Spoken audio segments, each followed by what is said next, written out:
అన్న అయితే పెదవే పలికిన మాటల్లోనే తీయని మాటే అమ్మ అని సెంటిమెంట్ తో స్టార్ట్ చేసినారు బిగ్ బాస్ నబీల్ వాళ్ళ అమ్మతో.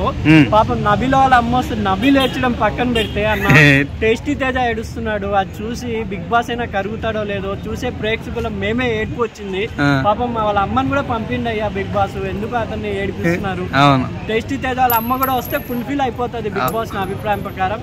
ఈ రోజు మన రోహిణి వాళ్ళ అమ్మ కూడా వచ్చింది కదా, అందరు అమ్మలు వస్తుంటే అతని మనసు చిన్న పిల్లోడు అయిపోతున్నాడు పాపం టేస్టీ తేజ. అతను ఉండిందే పేరెంట్స్ వీక్ కోసం అంట, గోల్ రీచ్ అయ్యాడు. వాళ్ళ అమ్మని కూడా పంపించేస్తే నాగార్జున గారు పాపం గుడి కట్టాడేమో టేస్టీ తేజ నాగార్జున గారికి, అంత బాగా ఫీల్ అవుతున్నాడు అతను.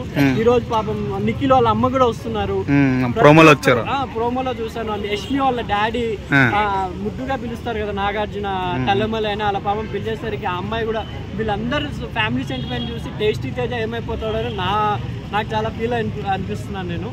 మీ యూట్యూబ్ ఛానల్ ద్వారా పాపం టేస్టీ తేజ వాళ్ళ మదర్ వచ్చేలా చూడండి అయ్యా, పాపం ఏడుస్తున్నాడు అతను అని నా అభిప్రాయం. ఇంకోటి ఏంటంటే నిఖిల్ కూడా చాలా పాపం అందరు పేరెంట్స్ చూసి ఎక్కడో పాపం బాధపడుతున్నాడు. టేస్టీ తేజ వాళ్ళ అమ్మ రాకపోవడానికి కారణం నేనే కదా, నేను ఆ పాయింట్లో ఏవో చేసే వరస్ట్ కంటెంట్ గా ఇచ్చేవారు కాదు కదా ఎవరు అని చాలా బాధపడిపోతున్నాడు. మా అమ్మ వచ్చినా కూడా నాకు అంత హ్యాపీగా ఉండదని నిఖిల్ కూడా స్టేట్మెంట్ ఇచ్చాడు.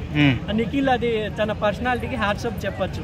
కానీ వీళ్ళంతా కలిసి పాపం నాగార్జున గారికైనా అడుగుతారేమో అనిపిస్తుంది నాకు. ఎందుకంటే ఎవరైనా అమ్మే కదండి. నేను అమ్మ సెంటిమెంట్ తో మొత్తం బిగ్ బాస్ ఫ్యామిలీ ఆడియన్స్ కూడా దగ్గర చేసుకున్నాడు అనిపిస్తుంది నాకు. చాలా బాగా వర్కౌట్ అయింది అమ్మ సెంటిమెంట్. ఈ రోజు ఫాదర్ సెంటిమెంట్ స్టార్ట్ అయింది, చూడాలి. యష్మి వాళ్ళ ఫాదర్ వచ్చారు, నిఖిల్ వాళ్ళ మదర్ వచ్చారు. ఇప్పుడు మధ్యలో నిఖిల్ యష్మికి ఏదో జరుగుతుందని మళ్ళీ ఏదో టాక్ వచ్చింది. ఆ టాక్ వల్లనైనా పక్కనే వచ్చారు కాబట్టి వాళ్ళేమో మాట్లాడుకుంటున్నామో నా అభిప్రాయం అండి. ఓకేనా, ఈ వీక్ ఒకవేళ ఎలిమినేషన్ బరిలో ఎవరున్నారు మీరు అంటారు? నా దాదాపులో టేస్టీ తేజానే ఉన్నట్టు, కానీ నాగార్జున గారు ఎప్పుడు వాళ్ళ పేరెంట్ రాన్నారు, వరస్ట్ కంటెంట్ అని హౌస్ మొత్తం చెప్పారు. అతని గ్రాఫ్ ఎక్కడికి వెళ్ళిపోయింది. టేస్టీ తేజ కంపల్సరీ టాప్ 5 వచ్చేలేమో అనిపిస్తుంది, కానీ కొంచెం చూసుకుంటే టేస్టీ తేజ వీక్ ఉన్నారు. మన యష్మి కూడా లాస్ట్ టైం వెళ్ళిపోవాల్సింది మిస్ అయింది కదా, మిస్ అయింది. ఇంకో గ్రాఫ్ పెంచితే పర్వాలేదు, కానీ విష్ణుప్రియ వీళ్ళకి కూడా డేంజర్ బెల్ట్స్ మీద ఉన్నారు. ఇప్పుడు ఎందుకంటే 5 వీక్స్ ఉన్నాయి, అంతే 5 వీక్స్ ఉన్నాయి. ఈ 5 వీక్స్ లో ఏం జరగబోతుందో కూడా మనకు తెలియదు కాబట్టి వీళ్ళు డేంజర్ జోన్ లో ఉన్నట్టు అనిపిస్తుంది. పృథ్వీ విష్ణుప్రియ కూడా ఏదో గేమ్ ఆడుతున్నారు చట్టపట్టాలు వేసుకుని, కానీ ప్రేక్షకుల సైడ్ అయితే వాళ్ళు టాప్ 5 లిస్ట్ లో లేరు. టాప్ 5 లో డామ్ షూర్ గా నిఖిల్ నబీల్ ఉంటారు. నిన్న వాళ్ళ మదర్ సెంటిమెంట్ తో నబీల్ కూడా ఎక్కడికో వెళ్ళిపోయాడు వాళ్ళ గ్రాఫ్. నబీల్ కంపల్సరీ ఉంటాడు అన్న అభిప్రాయం. నిఖిల్ టాప్ 2%. ఇంకా లేడీస్ కి ఈసారి కప్ రావాలని అందరు అనుకుంటున్నారు, నేను కూడా అనుకుంటున్నా.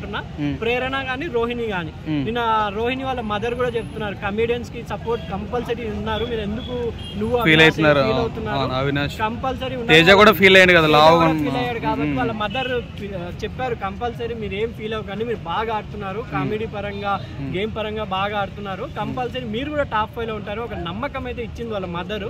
దాన్ని బట్టైనా రోహిణి గారు కూడా కంపల్సరీ టాప్ 5 లో ఉండాలి అని నేను మనస్ఫూర్తిగా కోరుకుంటున్నాను. ఇది నా టాప్ 5 లిస్ట్ భయ్యా. Thank you.